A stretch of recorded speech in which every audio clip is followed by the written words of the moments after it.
오늘부터 본회퍼에 관한 설교 시리즈를 시작합니다. 저희 올해 주제가 제자도이죠. 제자도라는 주제로 같이 한 해를 보내려고 하고 있어요. 말은 되게 멋있어요. 제자가 되는 것, 예수님을 따라가는 것, 예수님을 닮는 것 되게 멋있는데 사실은 이게 손에 잘 잡히지가 않습니다.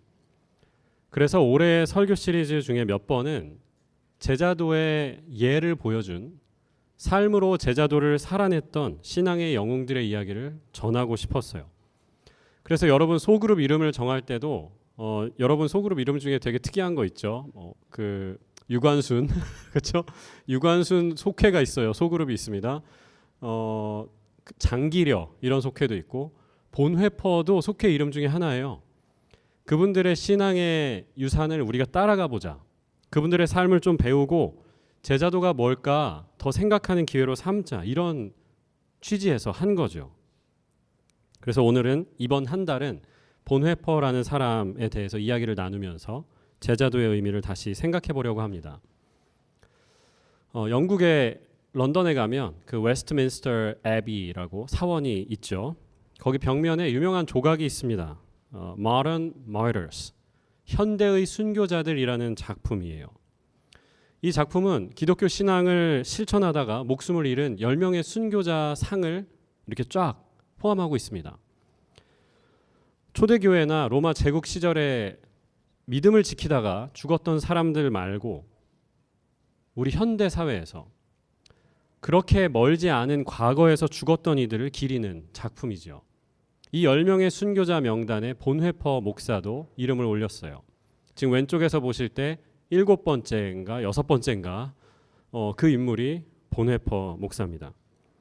본회퍼는 1906년 독일에서 태어났습니다. 짧은 삶을 살았습니다. 39살의 나이로 죽었어요. 그런데 그 39년의 삶 가운데 세계대전이 2번 납니다. 1914년에 1차 대전이 나요. 그 이후에 히틀러가 일어나고요. 작전명 발키리라는 영화가 있죠. 탐 크루즈가 아마 나왔던 영화 같은데 그 발키리 뭐 이런 그게 있어요. 그게 뭐였냐면 히틀러를 암살하려는 작전의 이름이었어요.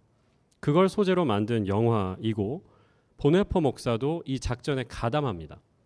그리고 나중에 나치한테 잡혀서 죽어요. 독일이 패망하기 한 달 전에 잡혀서 처형되었습니다. 8살이었던 1914년에 1차 대전이 터졌고요. 이 전쟁에서 자기 형이었던 월터가 목숨을 잃습니다. 형이 전쟁에서 죽은 그 사건은 이 사람의 인생에 큰 변화를 남겨요. 큰 질문을 남겨요. 그리고 목회자가 되겠다, 신학자가 되겠다고 결심합니다. 이후에 그 튜빙엔이라는 대학교에서 공부했고요.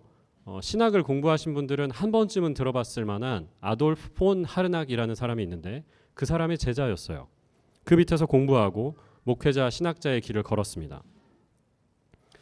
이 시기가 독일 사회가 완전히 격동기였어요. 많은 변화가 있었고 급격한 사회 변동이 있었던 시기였습니다. 1차 대전에서 졌죠. 그리고 배상금을 물게 되었는데 그 액수가 너무 컸습니다. 국가가 어떻게 했냐면 돈을 마구잡이로 찍어냈어요.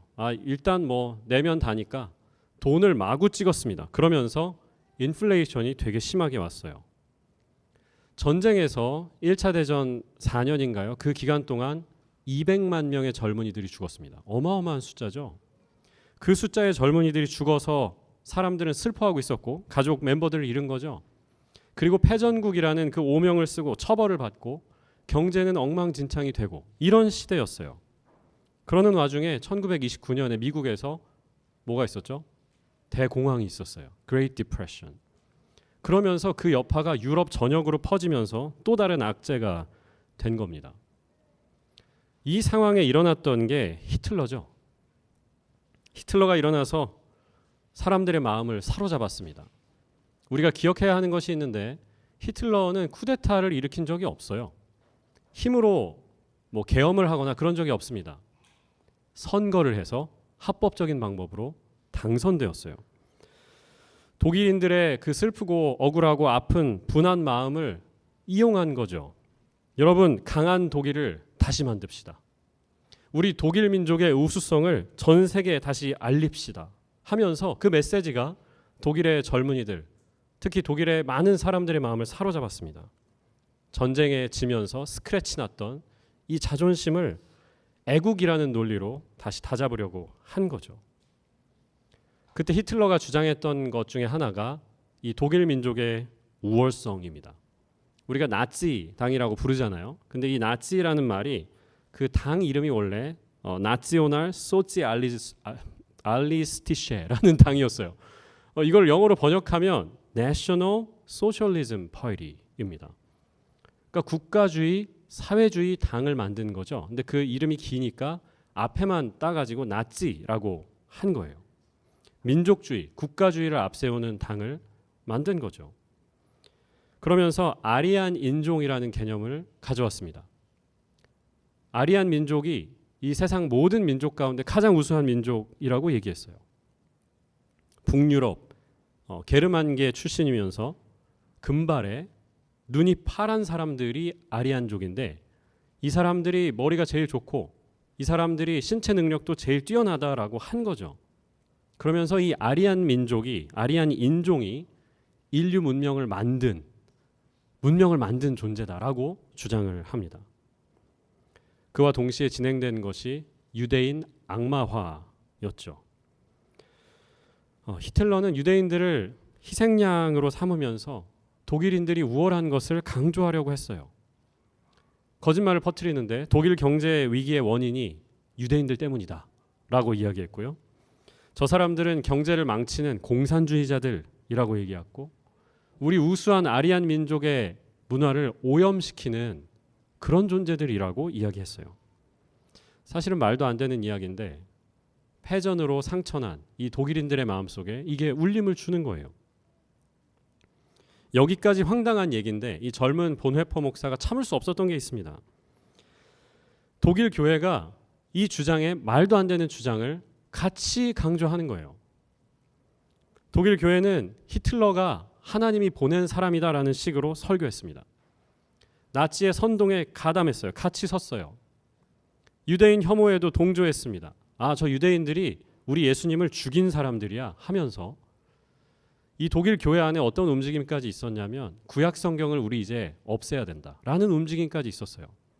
유대인의 성경을 우리 성경에서, 기독교인들의 성경에서 빼야 한다라고 주장하기도 했습니다. 예수님은 혈통적으로 아리안의 피를 물려받은 유대인이었다. 이런 헛소리도 했어요. 교회가.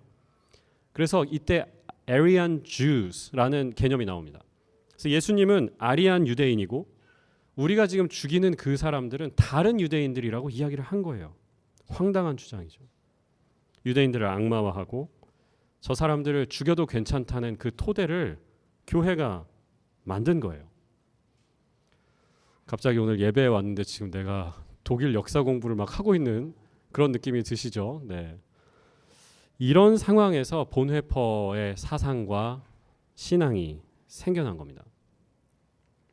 악에 저항해야 한다라는 믿음이었어요.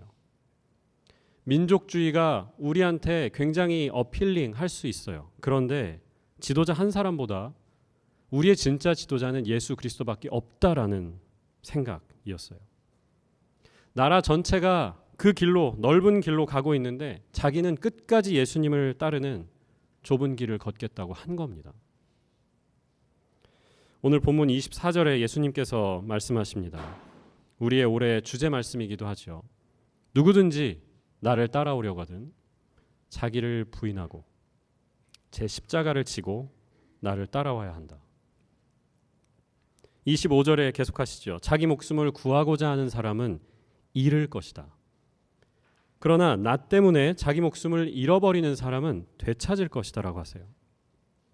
27절에 이렇게 약속해 주십니다. 인자가, 예수님께서 자기 아버지의 영광에 쌓여 천사들을 거느리고 올 그때에 각 사람이 행한 대로 갚아주겠다고 하십니다.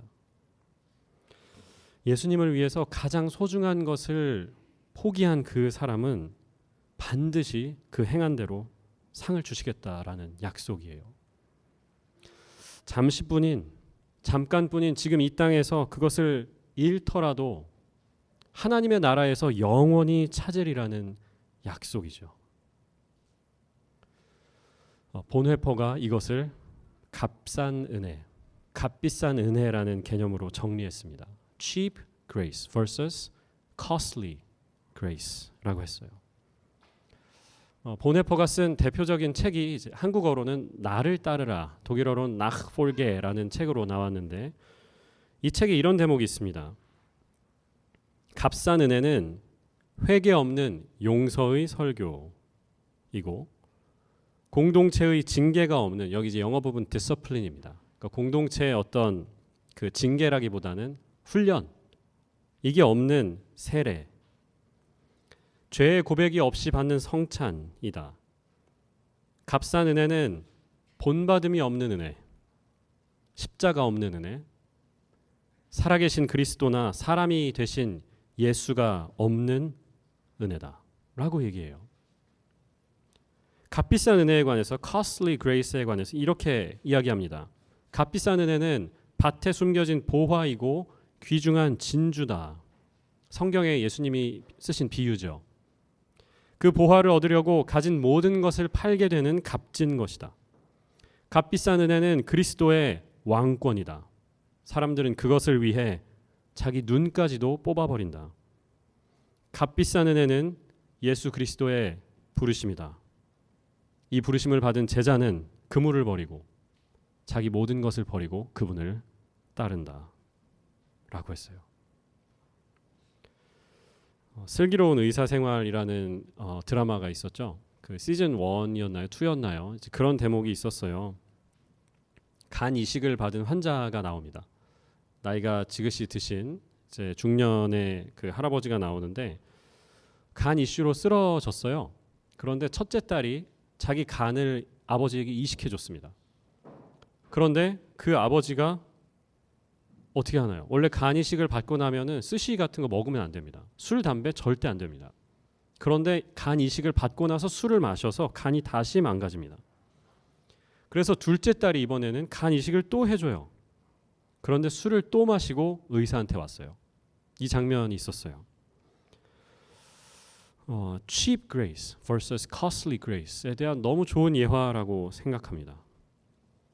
싸구려 은혜는, cheap grace는 하나님의 은혜를 도구처럼 취급해요. 내가 필요할 때 꺼내 쓰는 도구로 생각합니다. 죽을 것 같아서 간 이식을 받았어요. 괜찮아졌어요. 그리고 다시 자기 마음대로 사는 거죠. 그런데 값싼 은혜는 내가 필요한 순간이 지나면 쓸데없습니다. 그 은혜는 필요 없어요. 오히려 귀찮아요. 나한테 자꾸 뭐라고 하는 것 같고 술도 마시면 안 되고 스시도 먹으면 안 된다라고 하는 거죠. 나는 죄사함 받았으니까, 용서 받았으니까, 이제 기분 좋아졌으니까 필요 없어지는 게 값싼 은혜입니다. 반대로 비싼 은혜는, 값비싼 은혜는 그 은혜가 우리를 바꿉니다. 간 이식을 받고 살아나는 것이 너무 감사해서, 혹은 하나님께 받은 은혜가 너무 커서 도저히 이전의 죄 많은 삶으로 돌아갈 수가 없는 거예요. 나만 생각하던 이전의 삶으로 욕심 많은 그 모습대로 살아갈 수가 없어요. 이게 값비싼 은혜입니다. 우리가 어떤 물건을 살 때 그 MSRP라는 표현이 있죠. Manufacturers Suggested Retail Price, 이게 MSRP이거든요. 한국어로는 권장 소비자 가격이죠. 근데 그 권장이 제조사가 권장을 하는 겁니다. 이 물건을 만든 회사가 이 정도 가격에 팔고 싶다 하는 거죠. 그게 이제 MSRP입니다. 예수님의 십자가의 MSRP는 뭔가 생각해 봤습니다. 엉뚱한 질문이긴 하지만 예수님의 십자가의 MSRP는 뭘까? MSRP가 있었다면 예수님의 그 십자가, 예수님의 희생, 그 가치를 하나님이 만약에 매기셨다면 어땠을까요? 금 몇 달란트의 가격이다 이렇게 매겨놓으셨다면, 다이아몬드 몇 캐럿의 가격이다 라고 해놓으셨다면 어땠을까? 그런데 하나님께서는 십자가에다가 MSRP를 붙이지 않으셨어요. 십자가의 가치는 언제 결정되느냐? 우리가 그 십자가의 은혜를 살아내는 방식 가운데 결정됩니다. 후불로 결정돼요. 나중에 결정돼요. 우리가 그 십자가를 어떻게 받아들이는지에 따라서 애프터마켓으로 결정됩니다. 우리가 그 십자가를, 하나님의 은혜를 그저 죄사함 받는 용도로, 내 실수를 덮어버리고 덧칠하는 용도로 쓴다면 십자가는 별로 가치 없는 것이 됩니다. 십자가는 우리의 삶이 온전히 변화될 때, 그리고 십자가는 우리가 그 십자가를 질 때, 지고 예수님을 따를 때 가장 값비싼 것이 됩니다. 예수님은 우리가 그분의 희생을 가장 값비싼 것으로 만들기를 원하십니다. 예수님이 주신 귀한 생명이에요. 십자가를 지고 예수님을 따르는 우리가 되기를 소망합니다. 그분의 값진 은혜를 날마다 누리면서 그 은혜가 우리의 삶을 바꾸는, 그 은혜가 우리의 삶을 만들어가는, 쉐입하는 복된 삶이 되시길 주님의 이름으로 축원합니다. 기도하겠습니다.